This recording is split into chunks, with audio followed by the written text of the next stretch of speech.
Para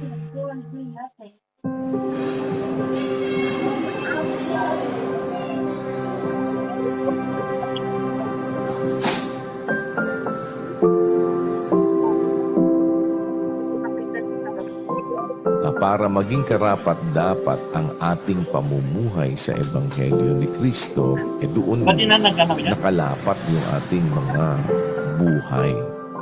At pagka doon naman natin inilalapat yung buhay natin sa aral ng Ebanghelyo, hindi natin ito makakalimutan dahil yun mismo yung ini-apply mo. Alam mo na siya by heart. Meron ka ng muscle memory doon sa ginagawa mo isang bagay.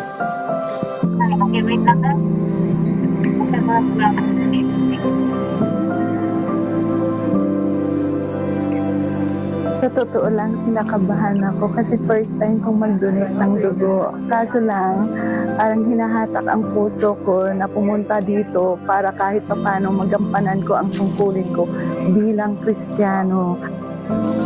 Ang pagbigay po ng dugo ay maganda po sa aking katawan dahil meron po akong mataas po ang aking blood sugar at saka meron po akong high blood.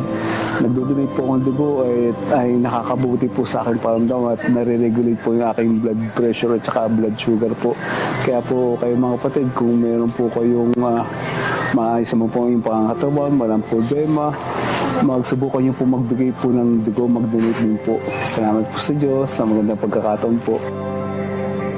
Isang masarap na sa kalooban yung makapag-donate ka ng dugo. Minsan sa aking buhay ay tumanggap na rin po ako ng dugo ng ibang tao. Ngayon po, it's a payback naman po upang makapagbigay din naman po ako ng karagdagang buhay sa mga nangangailangan ng dugo.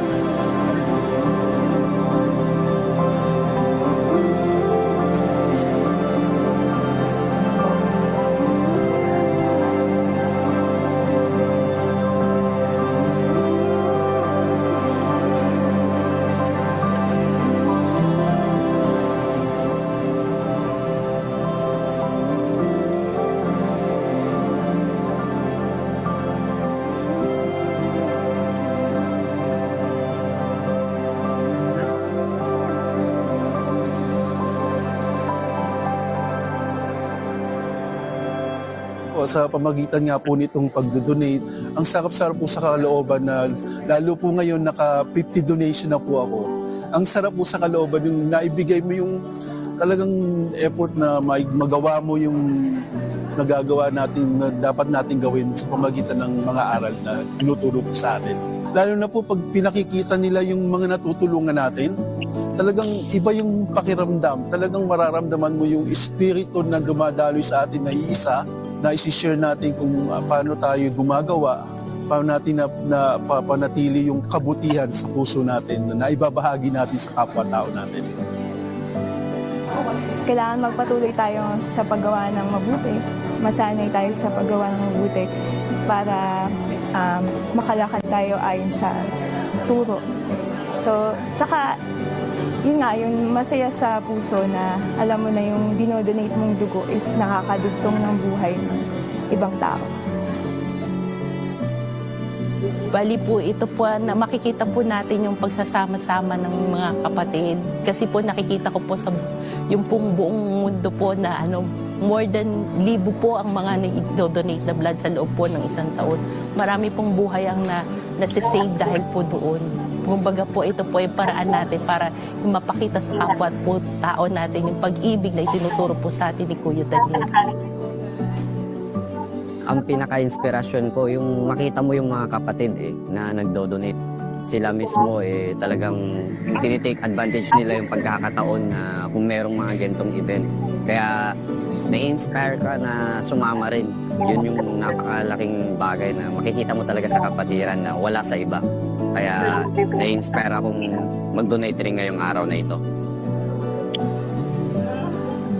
Dahil bilang sangkap at bahagi ng katawan, kailangan natin gumawa at bilang kamanggagawa ng Diyos na tinuturo lagi sa atin.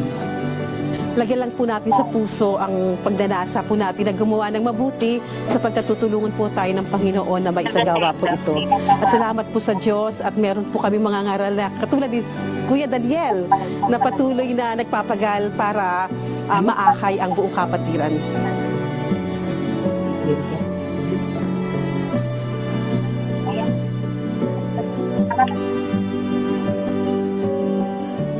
Kita kayo mukha.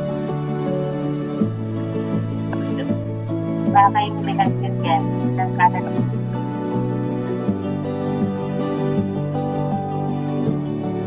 Nandun si Christy? Kayo ay ang aming sulat.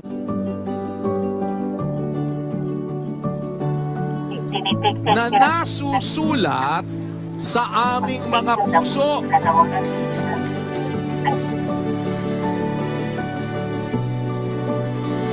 Nakikilala, nababasa ng lahat ng mga tao.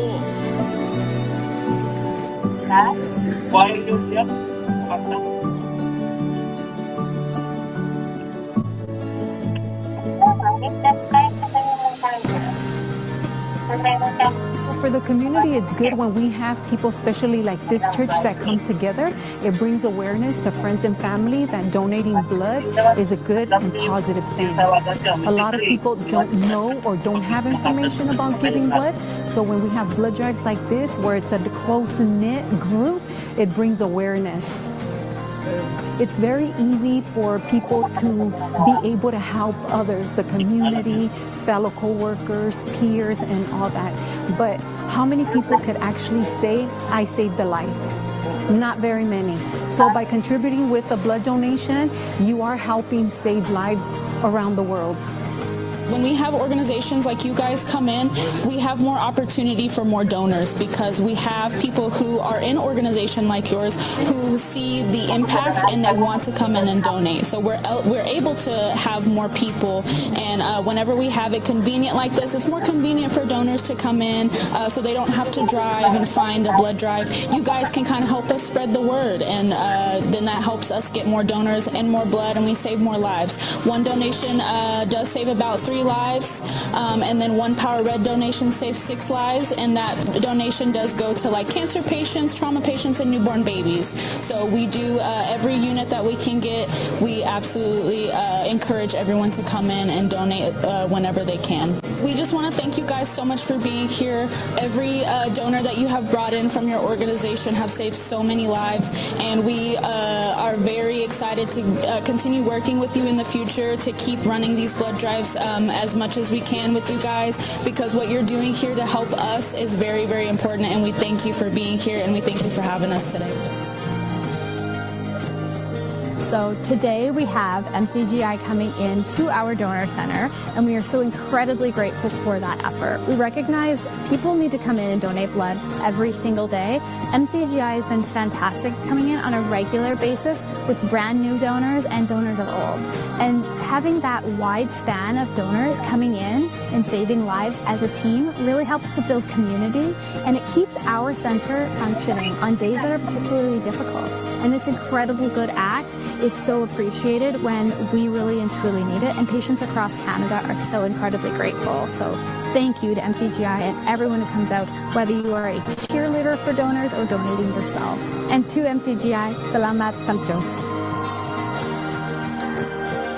Ang isang paraan para maipakilala ang tunay na Kristo at ang tunay na propeta, yung mga sumasampalatayang mga kapatid, mabasa at makilala ng lahat ng mga tao.